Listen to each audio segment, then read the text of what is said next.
कहानी शुरू होती है एक पपेट थिएटर से, जहां बैस्टर नाम का एक पपेट मास्टर लोगों को अपना पपेट शो दिखा रहा होता है। वो इस काम में बहुत ही माहिर था। वो एक मैजिकल डिस्क की मदद से उन पपेट्स में जान डाल देता था, जिसकी वजह से लोगों को उनका परफॉर्मेंस बहुत पसंद आता था। पर बैस्टर के और अच्छा बनने की जिद ने उसमें घमंड और लालच पैदा किया। वो अब शहर के सारे लोगों को भी उस डिस्क की मदद से पपेट बना देना चाहता था, ताकि वो सबको अपनी मर्जी के हिसाब से कंट्रोल कर सके। उसके पास 3 पपेट्स थे, जिनके नाम थे ग्रम्पी, ब्रेनली और डिम्पिट। वो सारे पपेट्स बैस्टर को उस डिस्क से छेड़छाड़ करने से मना करते हैं, क्योंकि उन्हें नहीं पता कि उस डिस्क में चेंजेज करने से क्या होगा। पर बैस्टर उनकी एक नहीं सुनता है और वो उस डिस्क में कुछ चेंजेज करके उसे ऑन कर देता है। उस डिस्क के ऑन होते ही वहाँ लाइटनिंग होने लगती है और देखते ही देखते बैस्टर का हाथ अचानक से बड़ा हो जाता है, जो देखने में किसी लकड़ी का बना हुआ लग रहा था। वो अब बहुत ही बड़ा हो चुका था। वो हंसने लगता है। उसे इस रूप में देखकर वो तीनों पपेट्स भी बहुत डर रहे होते हैं। अब यहाँ से सीन शिफ्ट होती है और हम हार्वी नाम के एक लड़के को देखते हैं, जो अपने डॉग जेरी के साथ अपनी साइकिल से स्टंट करता हुआ अपने घर पहुँचता है। वहाँ उसे उसकी दोस्त मोनिका मिलती है। हार्वी उससे कहता है कि आज उसने एक नई गेम खरीदी है, जिसका नाम पपेट मास्टर है, और वो अपने घर के अंदर जाने लगता है।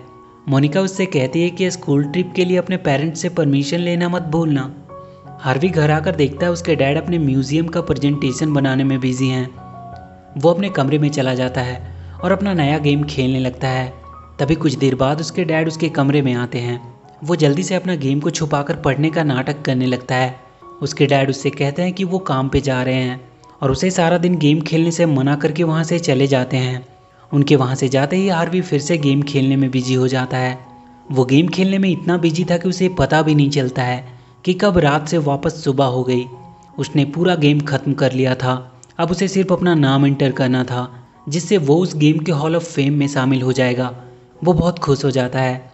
तभी उसे आवाज़ आती है कि उसके डैड घर आ चुके हैं। वो तुरंत गेम को एक बोर्ड से छुपाकर सोने का नाटक करने लगता है। उसके डैड देखते हैं कि वो अभी तक सो रहा है। वो उसे देखने जाते हैं, पर हार्वी के जूतों पे पैर पड़ने की वजह से वो वहीं गिर जाते हैं और इसी के चलते हार्वी का कंप्यूटर भी दिखने लगता है।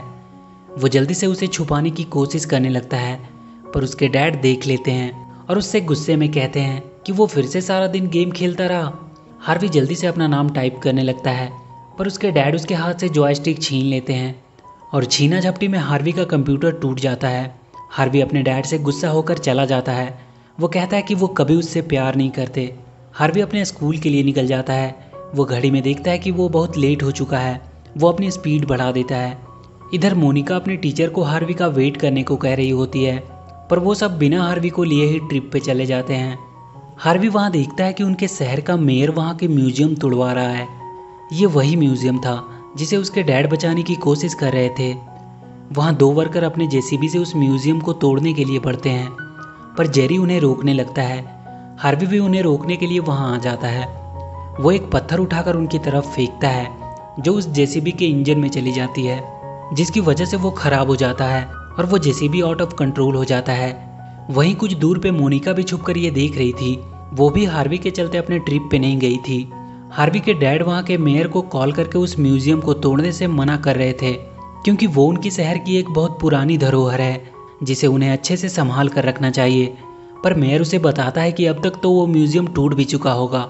वो जल्दी से म्यूजियम की तरफ भागता है।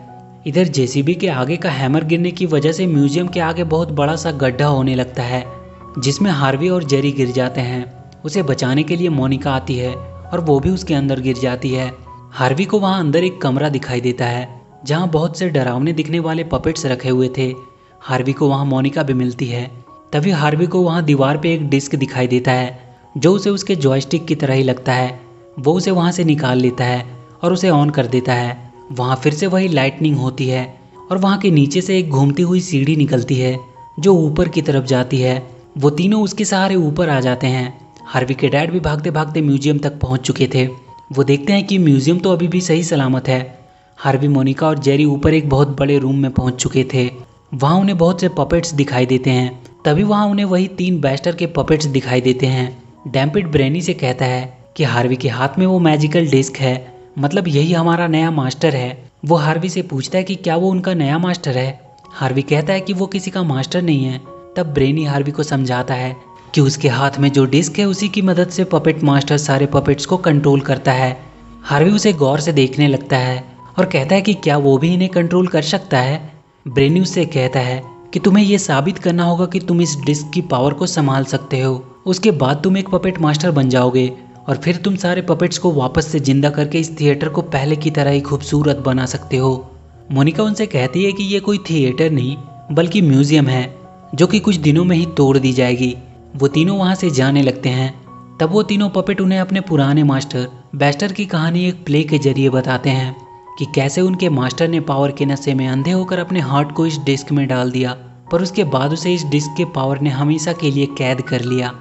डिम्पिट हार्वी से कहता है कि वो चाहते हैं कि वो उनका नया मास्टर बने और उनके ग्रेटेस्ट मास्टर के हॉल ऑफ फेम में शामिल हो जाएं। ये सुन के हार्वी को उसके गेम की याद आती है और वो उनकी मदद करने को तैयार हो जाता है। वो हार्वी को ये डिस्क वहाँ ऊपर सेंटर में रख देने को कहते हैं।